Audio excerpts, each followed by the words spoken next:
Pemirsa, terima kasih pian masih bersama kami. Berita selanjutnya Mahabarakan. Penerapan pemberlakuan pembatasan kegiatan masyarakat skala mikro di Banjarmasin membuahkan cukup hasil untuk menekan lajunya penularan COVID-19. Zona hijau di Banjarmasin pun sudah mencapai 80%. Zona oranye pun terus berskala kecil dari 52 kelurahan di Banjarmasin. Sudah 30 kelurahan yang berstatus zona hijau.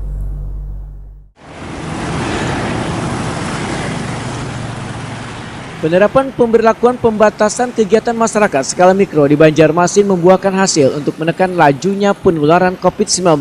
Zona hijau di Banjarmasin pun sudah mencapai 80%. Juru bicara Satgas Penanganan COVID-19 Banjarmasin Dr. Mahli Riyadi SHMH, Wahitakuni Prima TV jelang tengah hari Kamis 17 Juni 2021 mendakkan penerapan PPKM skala mikro yang terus dilakukan berkali-kali ini membuat wilayah zona hijau terus bertambah. Zona oranye pun terus berskala kecil sehingga dari 52 kelurahan di Banjarmasin sudah 30 kelurahan yang berstatus zona hijau atau sudah mencapai 80%.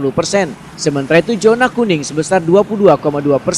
Sedangkan zona oranye hanya 0,1%. Besarnya persentase zona hijau di Banjarmasin, ujar Mahli Riyadi, berbeda jauh dibandingkan sebelum diterapkannya PPKM. Karena PPKM skala mikro ini cukup efektif menekan angka penularan COVID-19. Pemko Banjarmasin pun kembali menerapkan PPKM skala mikro ini terhitung dari 16 sampai dengan 28 Juni 2021. Penerapan ini, ujar Mahli Riyadi, sesuai dengan arahan dari PJ Wali Kota Banjarmasin dan instruksi PJ Gubernur Kalimantan Selatan agar kasus terkonfirmasi positif COVID-19 semakin mengecil di seluruh kabupaten dan kota di Kalimantan Selatan. Tidak ditemukan, ya, tidak ada kasus baru dalam waktu 2-3 hari terakhir ini. Ya, kita berharap mudah-mudahan tidak ada.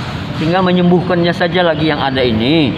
Ya, tinggal menguatkan imunitas warga kota. Kalau sudah, ya kita mempertahankannya ini ternyata lebih sulit. Ya, seperti itu. Pak, berarti zonasi sekarang di Banjarmasin sudah hijau semua? Zonasi berdasarkan PPKM ini skalanya kecil di tingkat RT. Dari total 52 kelurahan, ini 30 kelurahan itu sudah zonasinya kalau kita total nilai secara general sudah hijau, sisanya adalah kuning. Ya, kira-kira demikian. Ini PPKM keberapa berarti Pak lah?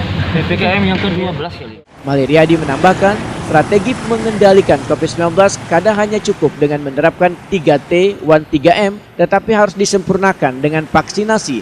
Selain itu, peran seberatan orang dalam berpartisipasi menumbuhkan sikap sadar dan peduli akan pentingnya menerapkan protokol kesehatan.